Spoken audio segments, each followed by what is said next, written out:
Olá a todos, esta é a 9ª aula em regime de ensino remoto emergencial da disciplina Tópicos Especiais de Metafísica 1, segundo semestre letivo de 2020.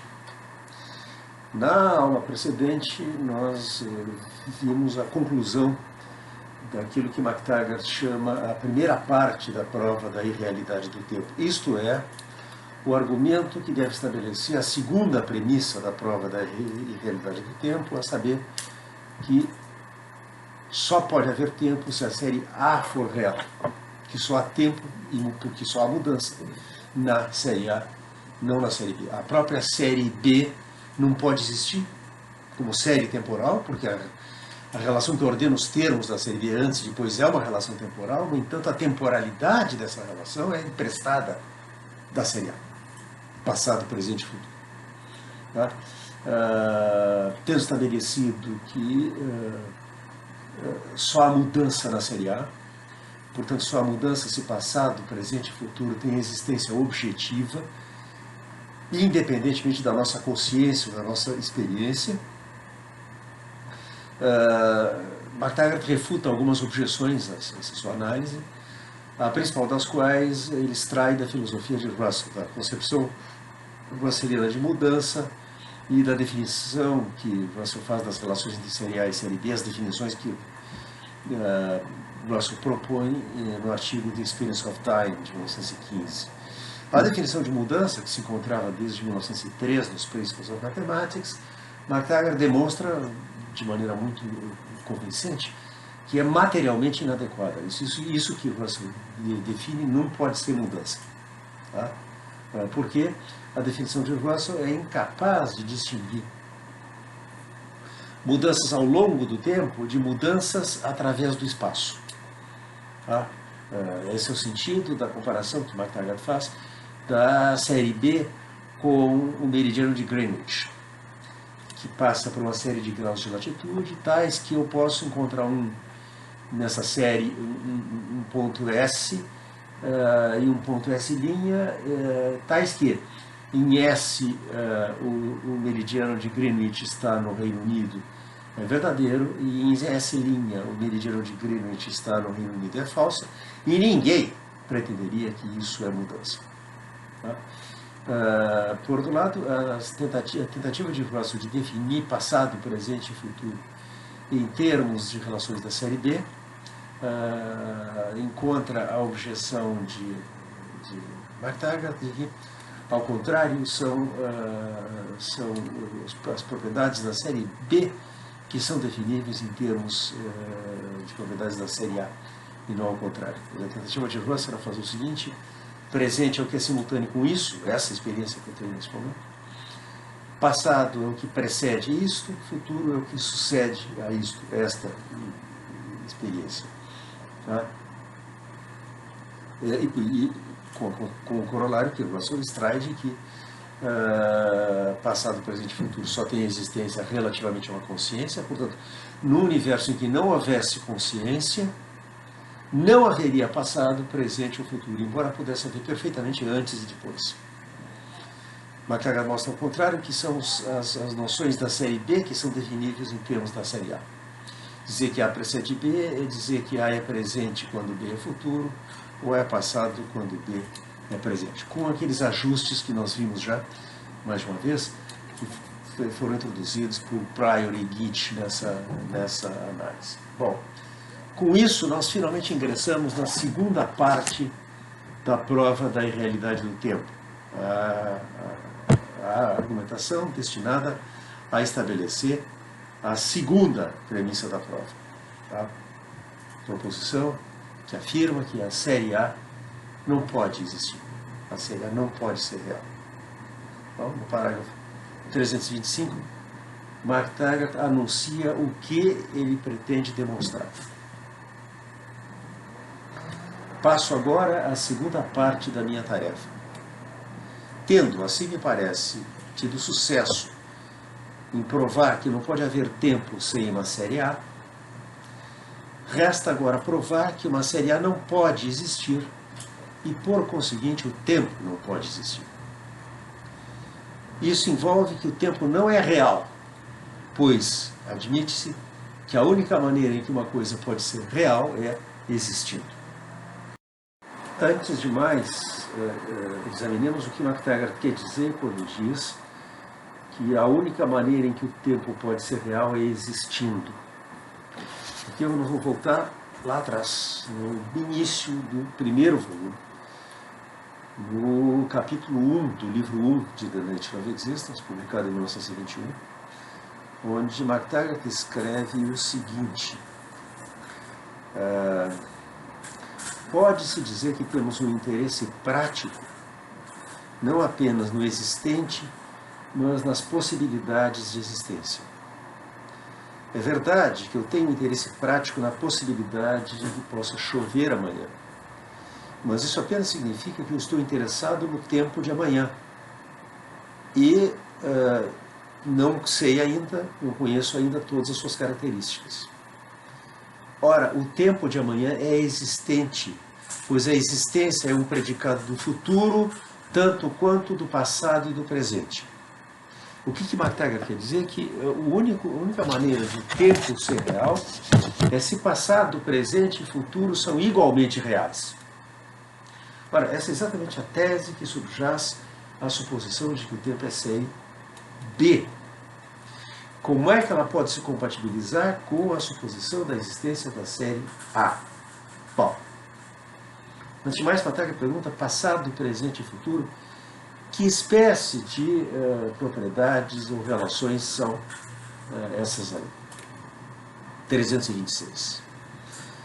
Passado, presente e futuro são características que atribuímos a eventos e também a momentos do tempo, no qual esses eventos existem como realidades separadas. O que eu quero dizer quando falo em passado, presente e futuro? Em primeiro lugar, são relações ou qualidades.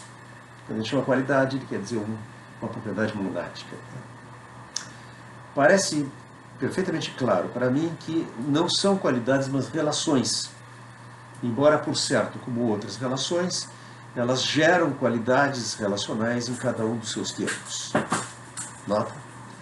É verdade, sem dúvida, que a minha antecipação de uma experiência M, a experiência ela própria e a memória da experiência são três estados que têm diferentes qualidades originais. Mas não é o M futuro, o M presente e o M passado que tem essas três diferentes qualidades. As qualidades são possuídas por três eventos diferentes: a antecipação de M, M ele próprio e a memória de M, cada um dos quais, por sua vez, é futuro, presente e passado. Assim, isso não dá nenhuma base para a ideia de que as mudanças na série A são mudanças de qualidades originais. Mas, mesmo se a ideia de que passado, presente e futuro são relações e não qualidades estiver errada, isso não afetará o resultado que buscaremos. Pois as razões para rejeitar a realidade do passado, do presente e do futuro, que vamos considerar, aplicar-se-iam igualmente às qualidades, tanto quanto a relações. Para o 327, ele deve perguntar agora: bom, se trata de uma relação, quais são os termos dessa relação? 327. Se, portanto, qualquer coisa pode ser corretamente chamada de passado, presente ou futuro, deve sempre estar em relação com alguma outra coisa. E essa outra coisa com a qual está em relação deve estar, de algum modo, fora da série temporal. Pois as relações da série A são relações mutáveis. E nenhuma relação que é exclusivamente entre os membros de uma série temporal pode jamais mudar. Dois eventos estão exatamente nos mesmos lugares na série temporal, um em relação ao outro, 1 milhão de anos antes de acontecerem, enquanto cada um deles está acontecendo e quando já faz 1 milhão de anos que eles aconteceram. O mesmo é verdadeiro da relação dos momentos um para com o outro, se momentos são tomados como realidades separadas. E o mesmo seria verdadeiro das relações de eventos com momentos. A relação mutável deve ser com algo que não está na série temporal. Passado, presente e futuro, portanto, são relações em que eventos estão com algo fora da série temporal. Essas relações são simples ou podem ser definidas? Eu penso que elas são claramente simples e indefiníveis. Mas, por outro lado, eu não penso que podem ser isoladas e independentes. Não parece que possamos saber, por exemplo, conhecer o significado da passadidade se não conhecemos o significado da presentidade ou da futuridade. Agora, Marta, eu tenho uma sugestão de o que é uma série A, tá? Dessa perspectiva, como nós devemos entender. 328, devemos começar com a série A, e não com o passado, presente e futuro, como termos separados. E devemos dizer que uma série é uma série A quando cada um de seus termos tem, para com uma entidade X fora da série, uma e somente uma de três relações indefiníveis, presentidade, passadidade e futuridade, que são tais que todos os termos que têm a relação de presentidade com X estão entre todos os termos que têm a relação de passadidade com X, por um lado, e todos os termos que têm a relação de futuridade com X, do outro lado. Chegamos à conclusão de que uma série A depende de relações com um termo fora da série A. Esse termo, portanto, não pode estar no tempo e, no entanto, deve ser tal que diferentes relações com ele determinam as outras formas, os outros termos dessas relações, como sendo passados, presentes ou futuros. Encontrar tal termo fora da série, né, não seria fácil. E, no entanto, tal termo deve poder ser encontrado se a série A for real. Mas há uma dificuldade mais positiva obstaculizando a realidade da série A. Então, Macallan não termina de resolver qual é o que é o termo fora da série, em relação ao qual os eventos são passados, presentes ou futuros. Ele diz: como quer que se responda essa pergunta, nós vamos examinar uma dificuldade mais fundamental, uma dificuldade para admitir que uma série A possa ser real, simplesmente. Tá? E é isso, esse é o argumento dos parágrafos 329 a 332. Nós vamos ter que andar muito devagar e com muito cuidado. Esse é o núcleo do argumento de McTaggart, o assim chamado paradoxo de McTaggart. E é muito fácil a gente deslizar sobre a superfície do argumento de McTaggart, com a impressão de que alguma espécie de falácia está sendo cometida. Nós vamos ver que isso não é o caso. Passado, presente e futuro são determinações incompatíveis. Todo evento deve ser uma coisa ou outra, mas nenhum evento pode ser mais do que uma. Se eu digo que algum evento é passado, isso implica que ele não é nem presente nem futuro, e assim com os outros. Se é passado, não é presente, não é futuro. Se é presente, não é passado, não é futuro. Se é futuro, não é passado, não é presente. Tá? E, então, se eu digo que algum evento é passado, isso implica que não é nem presente nem futuro, e assim com os demais. E essa exclusividade é essencial para a mudança e, por conseguinte, para o tempo. Pois a única mudança que obtemos é do futuro para o presente e do presente para o passado. Então, a primeira coisa que se estabeleceu foi que passado, presente e futuro são determinações incompatíveis. Se um termo tem uma dessas propriedades, não pode ter as outras duas. Porém, o que diz McTaggart agora em seguida, as características, portanto, são incompatíveis, mas todo termo as tem, todas elas. Pequena ressalva, uma nota de rodapé. Se a série temporal tem um primeiro termo, então esse termo nunca será futuro. E se ela tem um último termo, então esse termo nunca será passado. Mas o primeiro termo, nesse caso, será presente e passado, e o último termo será futuro e presente. E a posse de duas características incompatíveis suscita a mesma dificuldade que a posse das três.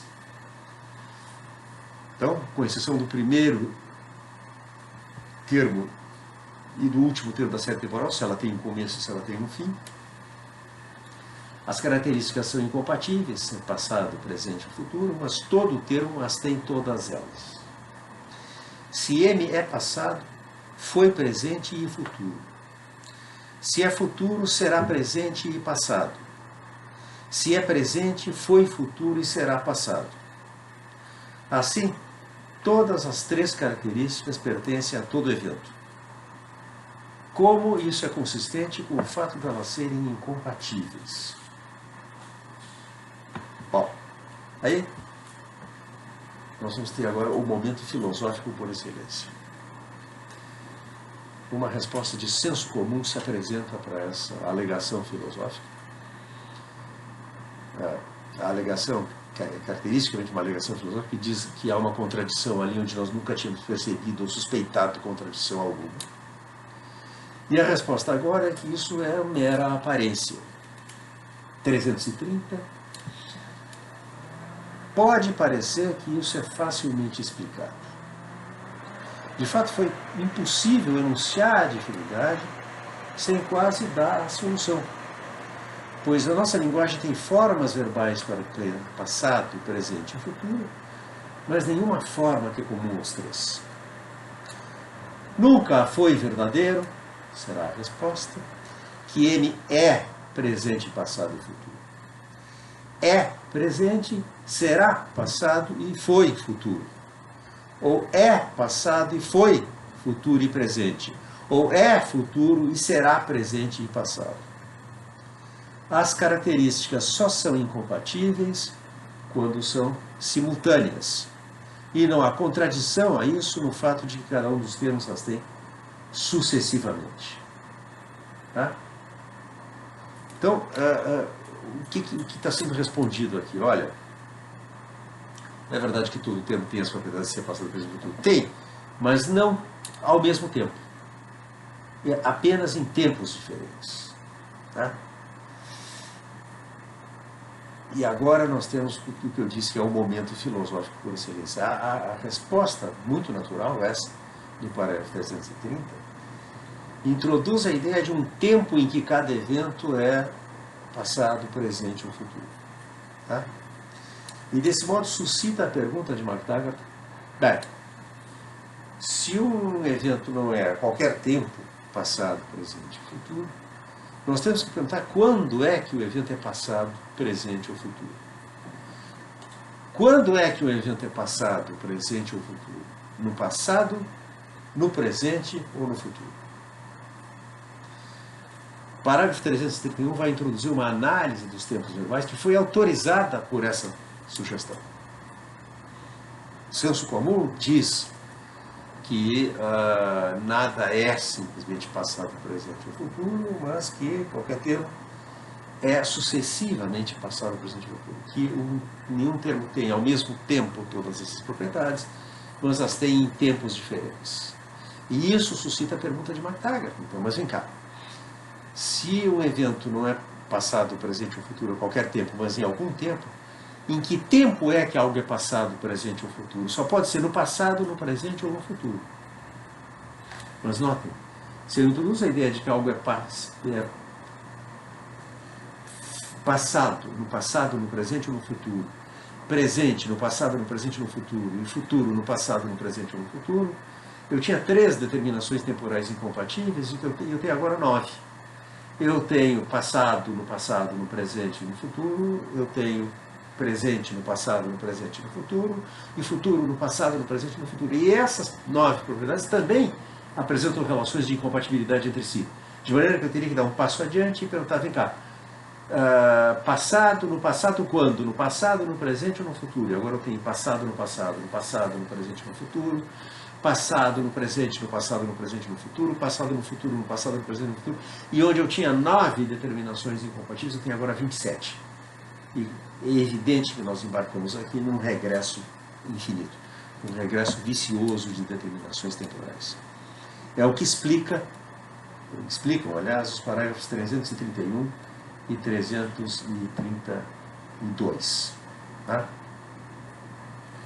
Veja bem, A gente poderia ter dito nada é passado, presente e futuro, mas a gente não poderia dizer nada foi passado, presente ou futuro. O que aconteceu anteontem foi passado ontem, presente anteontem e futuro traz anteontem. E nós não poderíamos ter dito nada será passado, presente ou futuro, porque o que acontecerá depois de amanhã será passado no dia seguinte, presente depois de amanhã e futuro amanhã. Mas, por isso mesmo, o apelo a características B, sucessão e simultaneidade, parece ser a única maneira de explicar a compatibilidade das características A. Nenhum evento tem essas características ao mesmo tempo, simultaneamente, todo evento as tem sucessivamente. Então, McTaggart pergunta, eis a análise dos tempos verbais, agora no parágrafo 331, mas o que significa foi e será? E o que significa é, quando, como aqui, isso é tomado com um significado temporal, e não simplesmente para predicação. Quando dizemos que x foi y, estamos afirmando de x ser y no momento do tempo passado. Quando dizemos que x será y, estamos afirmando de x ser y no momento do tempo futuro. Quando dizemos que x é y no sentido temporal de é, estamos afirmando de x ser y no momento do tempo presente. Assim, o nosso primeiro enunciado acerca de m, que ele é presente, será passado e foi futuro, significa que m é presente no momento do tempo presente, passado em algum momento do tempo futuro e futuro em algum momento do tempo passado. Mas todo momento, como todo evento, é passado, presente e futuro. E assim, uma dificuldade semelhante emerge. Se m é presente, não há momento do tempo passado em que m é passado. Mas os momentos do tempo futuro em que m é passado são igualmente momentos do tempo passado em que ele não pode ser passado. De novo, se m é futuro e será presente e passado, significa que m é futuro no momento do tempo presente. E presente e passado em momentos diferentes do tempo futuro.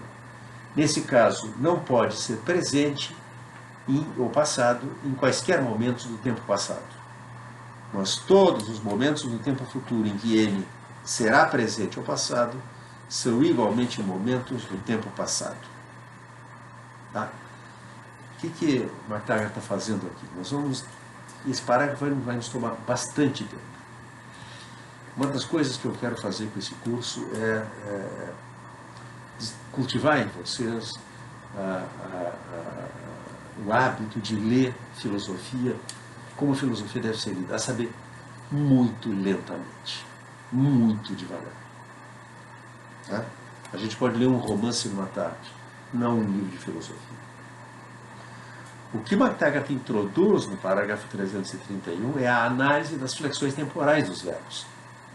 Do verbo conjugado no futuro, no presente, no passado, e nas combinações, no pretérito mais que perfeito, no futuro do pretérito, e assim por diante. Então, A foi G, uma propriedade qualquer, significa que há um momento T, tal que é G em T, A é G em T e T é passado. Do mesmo modo, M é presente, fica há um tempo T tal que M tem A em T e T é presente. Se M é presente, não há nenhum momento do tempo passado em que M seja passado. Mas, diz McTaggart, os momentos do tempo futuro em que M é passado são igualmente momentos do tempo passado. Por quê? Nós estamos no presente. Agora imagine um tempo T1, futuro. Esse momento também é um tempo passado quando? Em T2, que vem depois. Então, o momento do tempo futuro em que M é passado é um T1 posterior a M, é também um momento do tempo passado. Tá? T1 é futuro em T quando T é presente, e passado em T2 quando T2 é presente. Mas, no momento do tempo passado, isso não pode ser passado. Porque, por definição, não há nenhum momento no tempo passado em que M seja passado. Esse é o esquema geral da análise. Vejamos como é que a contradição emerge. Questão: as proposições M é presente, M foi futuro e M será passado são compatíveis? Seja M será passado, há um momento T tal que M tem passadidade em T e T é futuro. Então nós temos M há um certo tempo e temos um T que é posterior. Então M tem passadidade em T e T é futuro. Ah, mas T também é presente. Quando? Em T. Logo, ao momento T tal que M tem passadidade em T e T é presente, é igual a M é passado. Logo, M será passado implica M é passado, que é incompatível com M é presente. Logo, M será passado é incompatível com M é presente. Seja M foi futuro, isso é equivalente a há um momento T, tal que M tem futuridade em T e T é passado, mas T também é presente. Quando? Em T. Logo, há um momento T, tal que M tem futuridade em T e T é presente. Isso é equivalente a M é futuro. Logo, M foi futuro implica M é futuro, que é incompatível com M é presente. Logo, M foi futuro é incompatível com M é presente. Assim, tanto M será passado como M foi futuro são incompatíveis com M é presente. Resta mostrar que são incompatíveis entre si. M será passado implica M é passado, pela primeira dedução que a gente fez, e M foi futuro implica M é futuro, pela segunda dedução que a gente fez. Mas M é passado é incompatível com M é futuro, e M será passado é incompatível com M foi futuro. Conclusão: cada uma das três proposições é incompatível com cada uma das outras. E o mesmo procedimento pode ser repetido para M é passado e foi presente e futuro, e para M é futuro e foi presente e passado. Diante disso, o regresso vicioso do parágrafo 332 se torna inevitável. Nós vamos fazer uma detida análise dessa regressão. Só apresento o enunciado dela por enquanto. E assim, novamente, obtemos uma contradição, dado que os momentos em que M tem uma qualquer das três determinações da série A, são também momentos em que não pode ter tal determinação. Se tentamos evitar isso dizendo desses momentos o que foi dito previamente do próprio M, que algum momento, por exemplo, é futuro e será presente e passado, então é e será terão o mesmo significado que antes. Nosso enunciado, portanto, significa que o momento em questão é futuro num momento presente e será presente e passado em diferentes momentos do tempo futuro. Isso, por certo, é a mesma dificuldade de novo, e assim infinitamente. Essa infinidade é viciosa. A atribuição das características de passado, presente e futuro aos termos de qualquer série leva a uma contradição, a menos que seja especificado que os tem sucessivamente. Isso significa, como vimos, que pode tê-los em relação a termos especificados como passado, presente ou futuro. Esses, por sua vez, para evitar uma contradição semelhante, devem, por sua vez, ser especificados como passado, presente ou futuro.